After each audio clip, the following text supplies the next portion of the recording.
Story 1. This happened in 2018. I was 19, babysitting 2 kids overnight for a family I'd worked for several times before. And around 11 p.m., after I'd put both kids to bed, I heard footsteps upstairs in the parents' bedroom. They'd told me they wouldn't be home until 2 a.m. The family was the Hendersons. Nice couple, 2 daughters, ages 5 and 7. I'd been babysitting for them for about 6 months, usually just a few hours on weekend evenings. This was the first time they'd asked me to stay overnight. They were going to a wedding about 2 hours away and didn't want to drive back late. The house was a 2-story house in a suburban neighborhood outside Richmond, Virginia. The girls' rooms were upstairs, along with the master bedroom and a guest room. The living room, kitchen, and the small office were all pretty standard. I knew it well. That night went normally at first. I got there around 6 p.m. The parents left around 6:30. I made the girls dinner. We watched a movie. I gave them baths and got them into bed by 9. Emma, the 7-year-old, went down easily. Lily, the 5-year-old, took a bit longer, wanted another story, another glass of water. But by 9:30, both were asleep. I went back downstairs and settled on the couch to watch TV. I had my phone, some snacks, and figured it would be an easy night. The parents had said to help myself to anything in the kitchen and make myself comfortable. I was getting paid well for basically just being there while the kids slept. Around 11 p.m., I heard it. Footsteps. Upstairs. Not from the girls' rooms, but from the master bedroom at the end of the hall. Slow, heavy footsteps.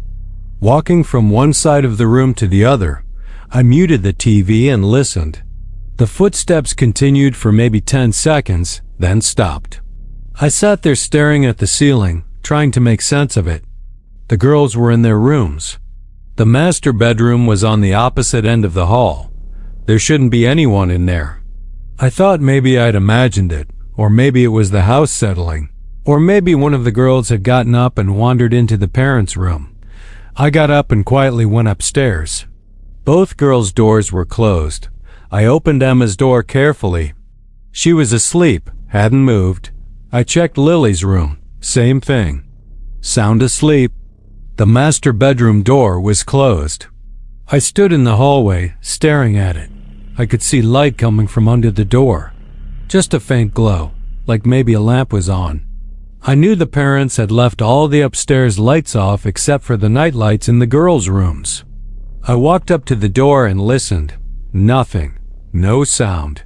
I reached for the handle, then stopped. Something in my gut said don't open it.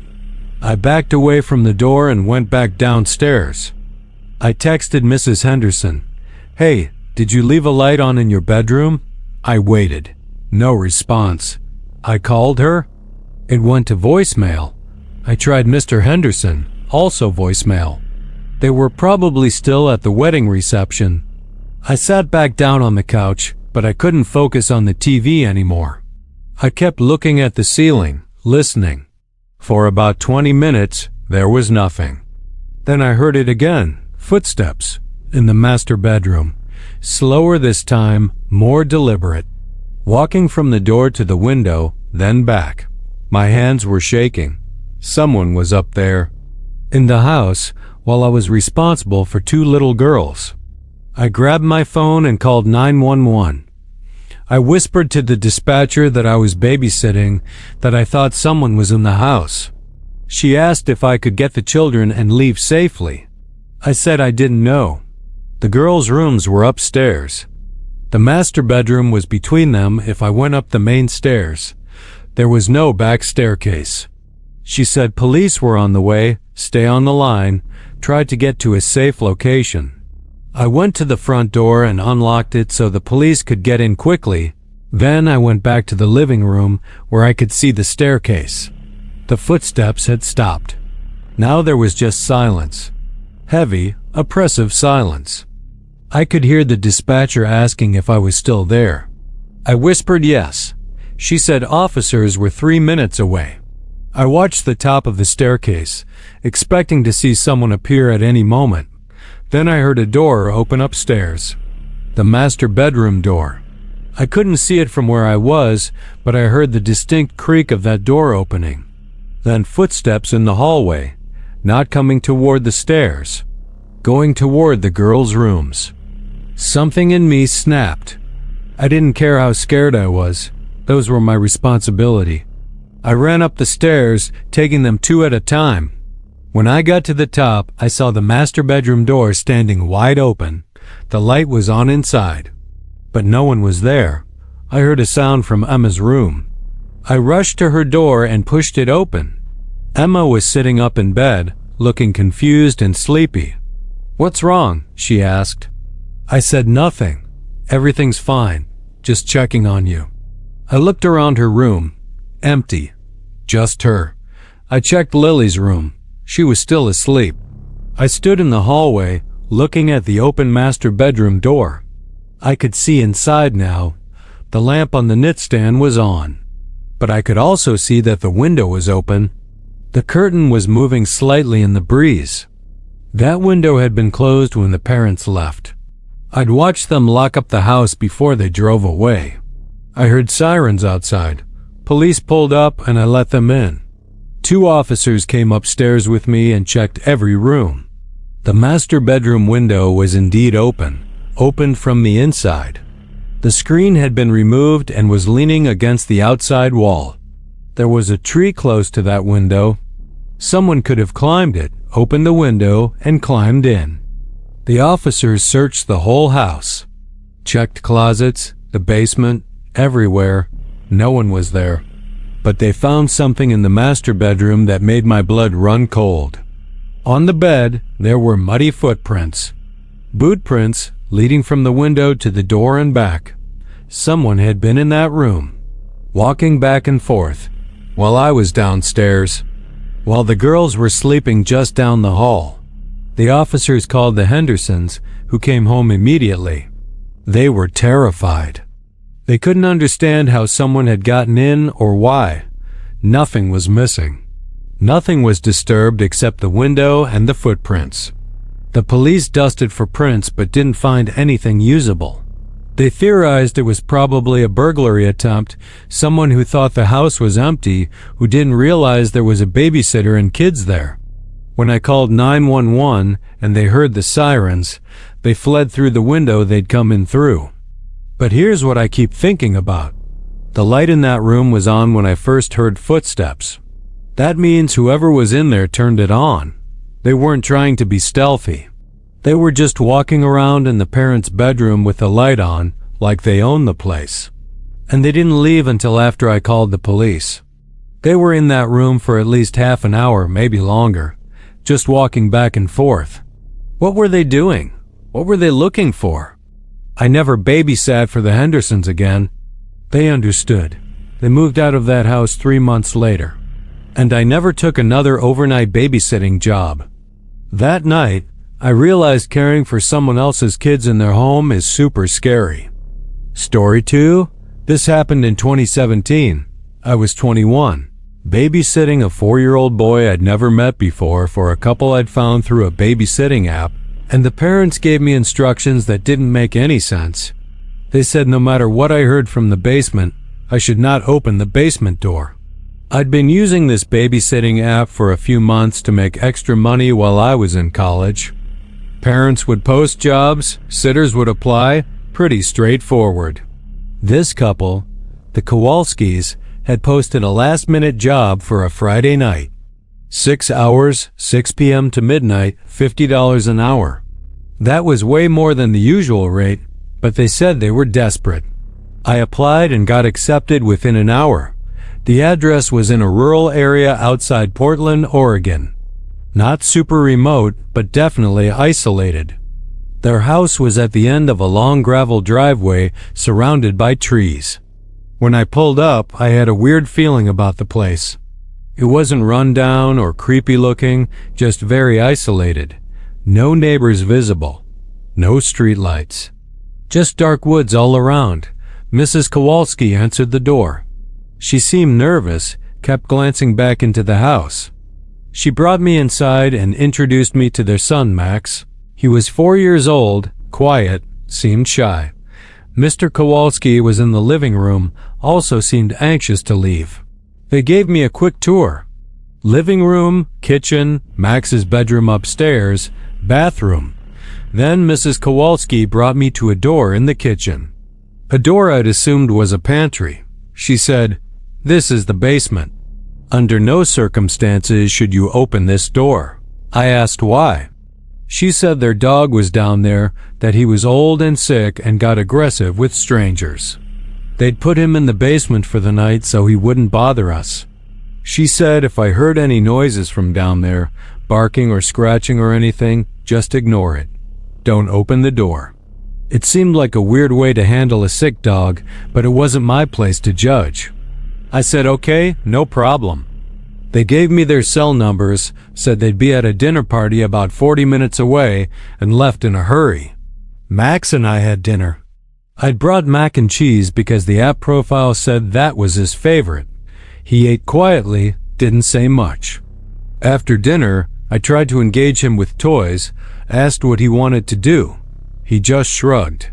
So I put on a kids' movie, and we watched that. Around 8 p.m., I heard it, a thud from below the kitchen.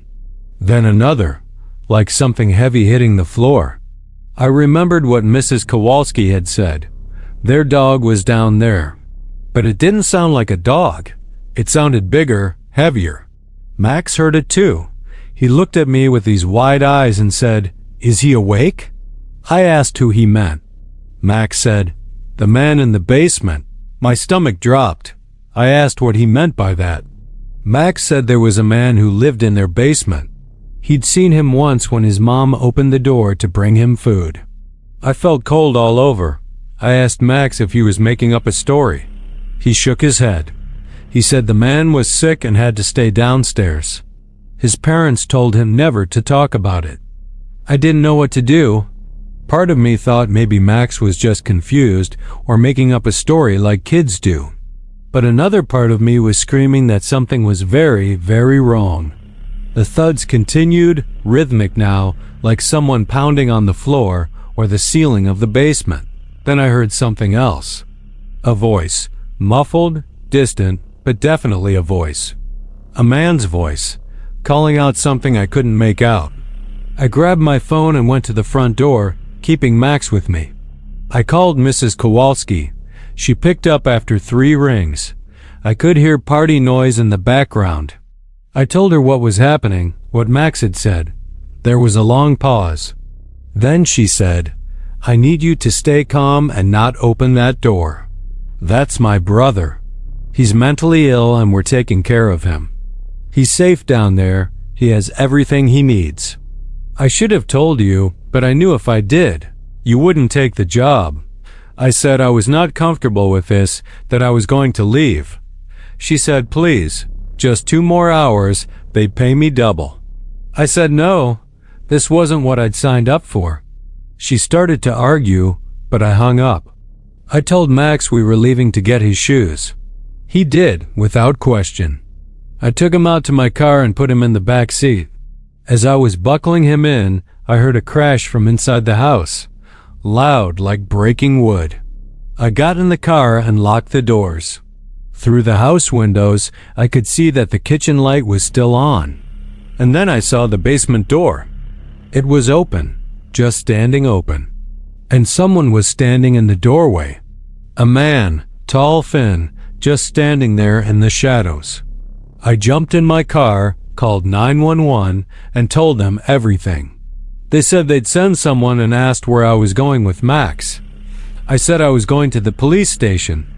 They said that was fine, to meet an officer there. I met with the police, explained the situation. They went to the house. The parents showed up at the station an hour later, furious with me.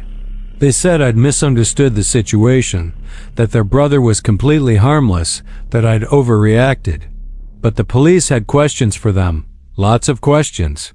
About why they were keeping a man in their basement, whether he was there willingly, whether he had access to medical care. The Kowalskis couldn't give good answers. I later found out through the news that Mrs. Kowalski's brother had been reported missing by his own family 2 years earlier. He had schizophrenia and had disappeared from a treatment facility. His sister had taken him in, but instead of getting him proper help, she'd kept him in the basement. She said she was protecting him, that she didn't trust the mental health system. He was removed from their custody and placed in a proper care facility. Max went to stay with relatives. The Kowalskis were charged with unlawful imprisonment and child endangerment. I deleted that babysitting app. I'd been so focused on making easy money that I didn't ask enough questions. And I almost left a little boy in a house where his parents were hiding a seriously mentally ill man in the basement. I think about Max sometimes and hope he's okay. And I think about what would have happened if that basement door had opened while we were still in the house.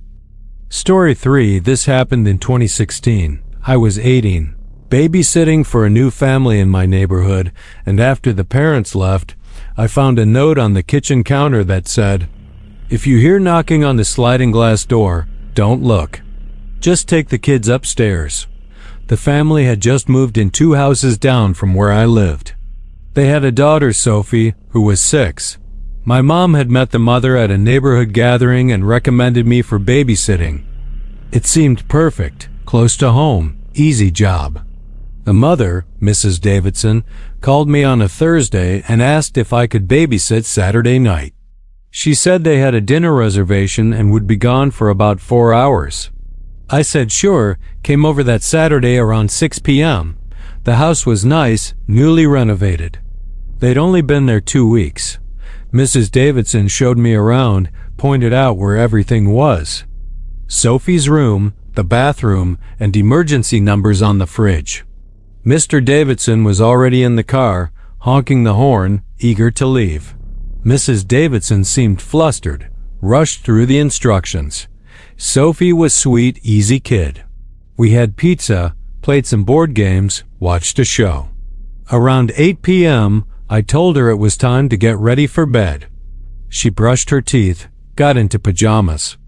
I was reading her a bedtime story when I remembered I'd left my phone downstairs. I told Sophie I'd be right back, went down to get it. That's when I saw the note. It was on the kitchen counter, next to the microwave. A piece of paper with handwriting I recognized as Mrs. Davidson's. It said, "If you hear knocking on the sliding glass door, don't look.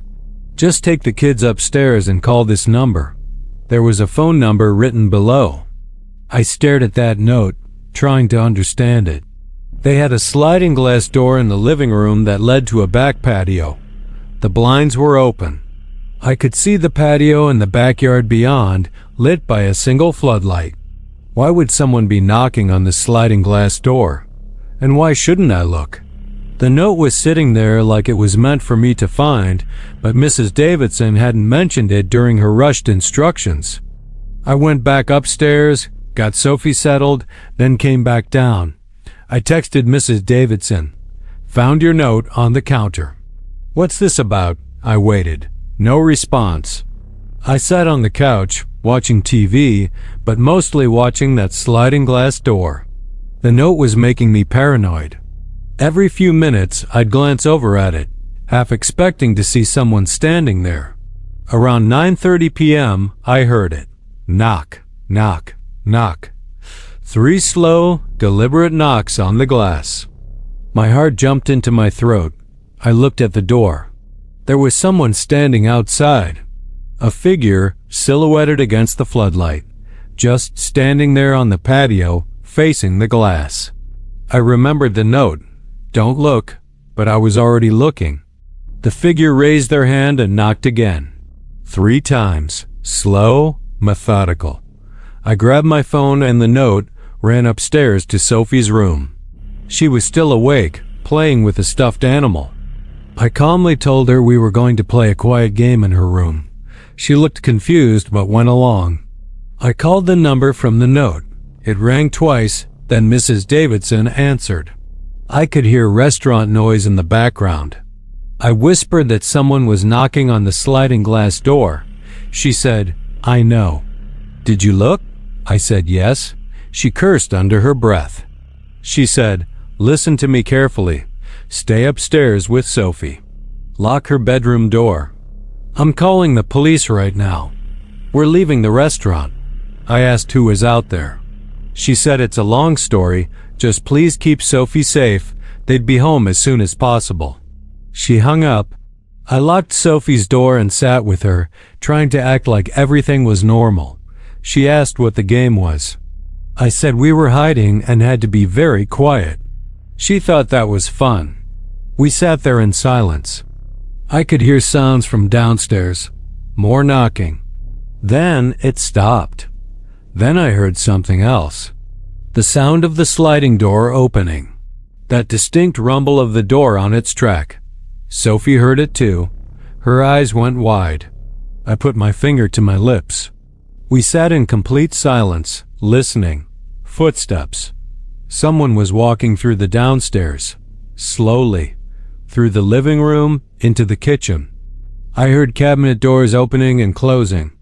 Like someone was looking for something. I texted Mrs. Davidson. They came inside. She replied immediately. "Police are on the way. Stay locked in room. Don't make noise." The footsteps came to the bottom of the stairs, then started coming up. One step at a time. Slow. Deliberate. I pulled Sophie into her closet and we both got in, closing the door quietly. I held her close, covering her mouth with my hand gently, not to scare her but to make sure she stayed silent. She was trembling but didn't make a sound. The footsteps reached the top of the stairs, walked down the hall, stopped outside Sophie's door. The door handle turned, locked. They tried it again. Then there was silence. I heard sirens, faint at first, then getting louder. The person outside the door heard them, too. I heard rapid footsteps going back down the stairs, then the sound of the sliding door again. Police arrived about a minute later. Mrs. Davidson called me and said it was safe to come out, that the police were there. I unlocked the bedroom door and carried Sophie downstairs. There were 3 police officers in the house. One of them was talking to Mr. and Mrs. Davidson, who had just arrived. They explained everything to the police while Sophie was distracted by a female officer. Turned out, Mrs. Davidson's ex-boyfriend had been stalking her for years. He'd found out they'd moved to this neighborhood. He'd been showing up at night, knocking on their door, trying to scare them. That's why they'd left the note. They thought he might show up, but they'd hoped he wouldn't. They'd called me last minute because their regular sitter had canceled, and they'd been too desperate for a night out to cancel their reservation. The police found him 2 blocks away, walking down the street. They arrested him for stalking, breaking, and several other charges. Turned out he'd been doing this at their previous house too, which is part of why they'd moved. Mrs. Davidson apologized profusely, said she should have been honest with me, that she'd put Sophie and me in danger. She was crying, clearly torn up about it. I didn't know what to say. I just wanted to go home. I never babysat for them again. They moved out of the neighborhood a few months later, and I never took another babysitting job without asking a lot of questions first. Because that night I learned that sometimes the danger isn't something random. Sometimes it's something the family knows about, something they're running from. And they might not tell you until it's too late. Support us by subscribing to more awesome videos.